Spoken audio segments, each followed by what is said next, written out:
Episode 1, The Upside Down Ghost. The story takes place during the Sengoku Jedi, a time of civil war and chaos. Yasuboro was a powerful samurai of the Oda clan and served directly under Lord Oda Nobunaga himself, the great unifier, the Demon King.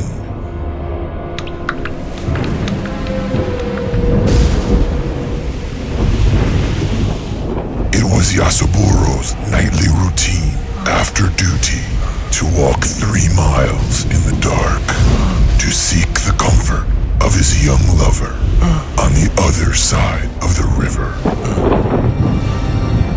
One jet black rainy night, Yasuboro began his journey and walked along the riverbank to the dock. Every night, he used the same boatman to cross the river. But on this particular occasion, there was no one to greet him.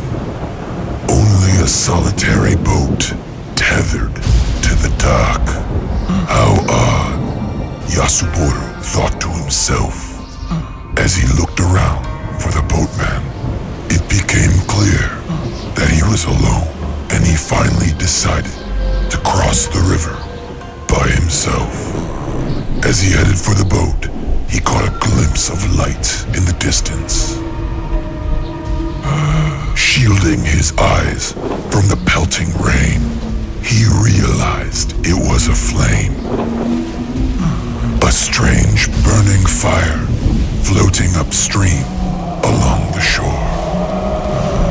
To his surprise, it suddenly started heading in his direction.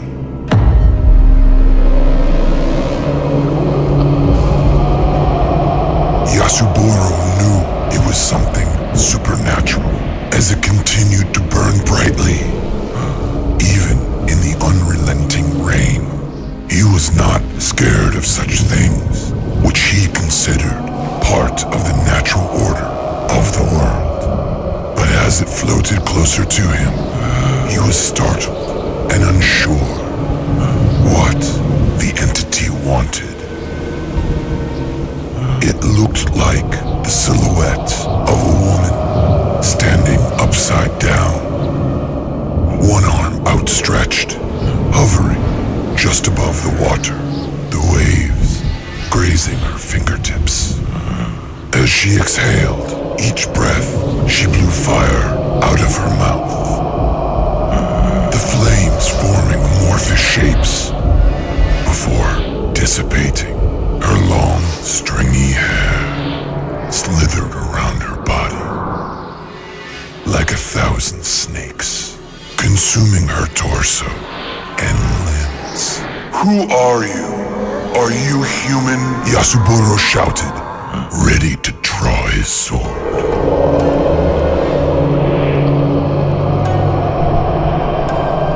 The woman tilted her head and gazed at him with glassy eyes, her pupils milky and dilated. She spoke mournfully, each raspy word that escaped her throat a painful exertion. 私は対岸の村の少女の女房でございましたが、夫と赤い目かけに絞め殺されたのでございます。しかもたたりを恐れ逆さまに埋められました。ですからこの川をどうしても渡ることができません。あなた様はお強いお侍様とお見受けいたしました。ご承でございます。私を向こうへ渡らせてください。Yasuboro contemplated her request and thought it good karma to help. Yes, he said as he guided her onto the boat and began to row to the other side of the shore. It was unheard of that a high-ranking samurai would ever lower himself himself to row a woman across the river. But he thought it best not to cross an angry spirit. Together, Yasuboro and the woman traversed the rushing, inky black river in the stormy night. He had to keep himself from staring at her, lest he capsize the boat and end up a drowned, restless spirit along with her.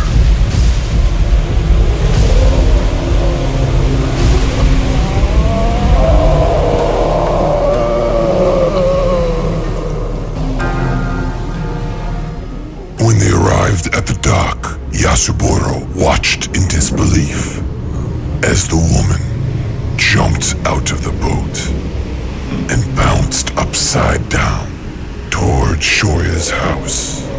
It was an absurd sight, but as she disappeared into the distance, he felt unsettled. Curiosity got the best of him, and he decided to follow.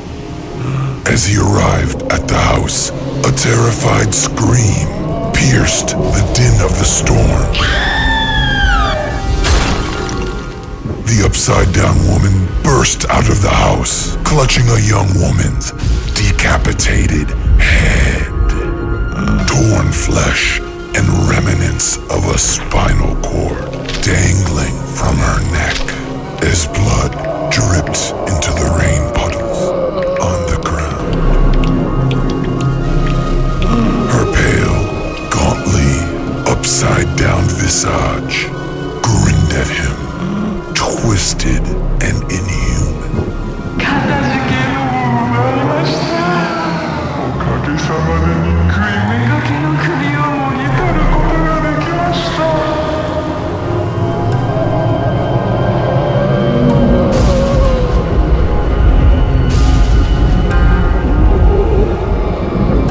Suddenly, she turned into a wisp of smoke and disappeared into the night with the woman's head.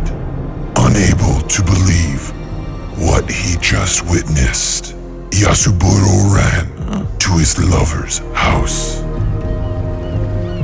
The next morning, he returned to the same dock, but felt perplexed. Was that all a dream? He said to himself, unsure if it was real. Unable to shake the ominous feeling, he turned to a fisherman and asked, "Did something strange here happen last night?" Incredulous, the fisherman looked at him and said, "How did you know? It seems that Shoya-san's woman was taken away by someone or something with her head pulled out by the roots." Yasuburo was dumbfounded as he muttered, "Then it wasn't a dream. It really happened." He returned to the castle and reported the matter to Lord Oda Nobunaga, who ordered his men to find the body of the woman. She was buried at the upstream location where Yasuburo first saw the ghostly fire. When they finally dug her up, she was indeed buried upside down. Shoya's crime was exposed, and he was later executed by the Lord. With this candle, I extinguish the veil of the spirit world, becomes ever so thinner. Enjoy the light while it lasts. Whether for the living or the dead, it is my pleasure to bring you these tales. Stay with me, my friends, if you dare.